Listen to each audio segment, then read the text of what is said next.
here with us. Please help me welcome Mary.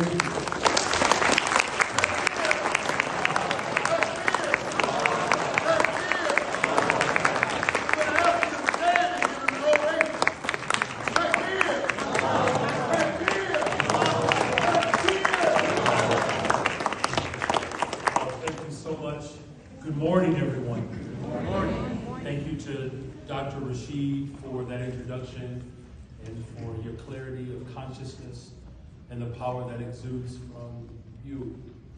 I do greet you in peace and in solidarity. I'm grateful to join you all today at yet another amazing convention. But I do want to thank the President of the Muslim Alliance of North America, Dr. Joshua Salam. We wish him well as he returns back to Duke University to teach his first course there. The Vice President of the Muslim Alliance of North America, Dr. Kanke Rashid, Chairman of the Convention, Hussein Atta, and then, of course, tonight's keynote speaker, Iman Sarah Wahab. You know, Chicago has an incredibly strong and vibrant Muslim community. Your influence and your contributions can be felt in every corner of our city. And whether that's in the arts, the sciences, education, economic development, or even politics. Despite the incredible influence that you all have, challenges are quite severe. The Muslim community is often subjected to discrimination and oppression and a threat to your existence as well as your freedom. This is being compounded by the actions of the federal government. The federal government at this time is working to sow fear, anxieties, and division in our country. And that is why this convention is so critical and so important. It not only brings people together to celebrate the rich and vibrant Muslim culture, but it also lets people come together to discuss the challenges, the concerns, but most of all, the hopes and aspirations that our ancestors dreamed of. This year's theme is certainly inspiration to me. Faith under fire, standing strong in chaotic times. It is such a clarion call to justice, and that as you come out on the other side of fire, you should be as pure as gold. You know, the Islamic-phobic rhetoric that has become normalized again, the attempt to suppress voices and the ongoing effort to censor justice, our organizing and activism is being restricted. And that's why this theme is so critical, because fighting back in this moment is not just an act of resistance, but it is an act of the most powerful force on the earth, which is the act of love. You know, Stokely Carmichael said that it gets dark sometimes, but the morning does come. Let's never lose hope, because once we lose hope, we are finished, because hope is the foundational element of political struggle. It is better to act on hope than to give in to despair. Our right to exist is a political act. We would not be cowed into remaining silent and accepting this oppression, particularly these acts of hatred that have promulgated throughout our planet.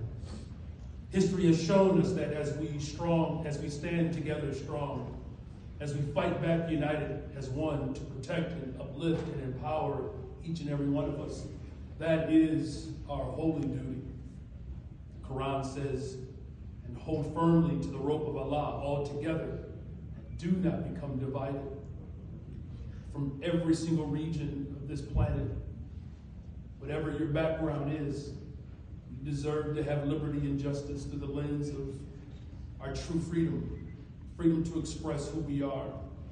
And that is why here in Chicago, we are working so hard to protect and empower each and every resident, no matter your background, your religion, race, or zip code. We put forth an incredible initiative calling it Protecting Chicago. It keeps the most vulnerable residents safe. It ensures that all residents know their rights. But we also have a right to freely express our fundamental right to protest a government that stands in opposition of our liberation. But we also are working to create opportunities for all, and particularly the Muslim community, whether it's giving residents access to safe and affordable housing, opportunity to create businesses, to be successful and to thrive. We're also preparing our young people to become the next leaders, innovators, and change makers through employment opportunities, creating over 31,000 summer jobs for our young people. Our young people are not just our future, they are our today. This work cannot be done alone, however. It is done in collaboration with leaders and organizations like mine. And so I want to offer my heartfelt appreciation to be invited to this convention again. It's truly a remarkable opportunity. What a journey, though, that we are on together. A journey to empower the Muslim community through education, advocacy, youth programs, civic engagement, and economic development. As we come to the end of this year's convention, I hope that you will take full advantage of the opportunities to learn from one another, to listen to one another, and to build power together. I encourage you all to continue these conversations and stories. You know, what unites us is not just the chains that bound us, but what unites us is our ability to break those chains and to ensure that they never wrap around a soul again. And so I'm grateful to the inspiration that is among us today.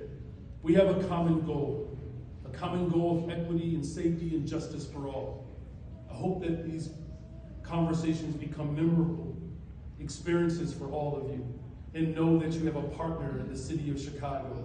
And those of you who are not from the city of Chicago, I encourage you while you are here to look for property, because the city of Chicago is truly the greatest place in the world. God bless you all. Thank you.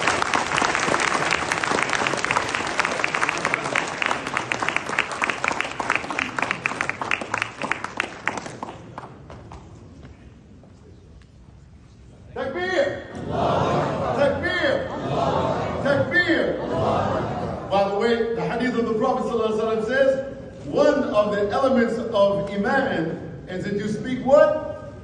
Truth to a tyrant. This man has done that. Let's give him another hand.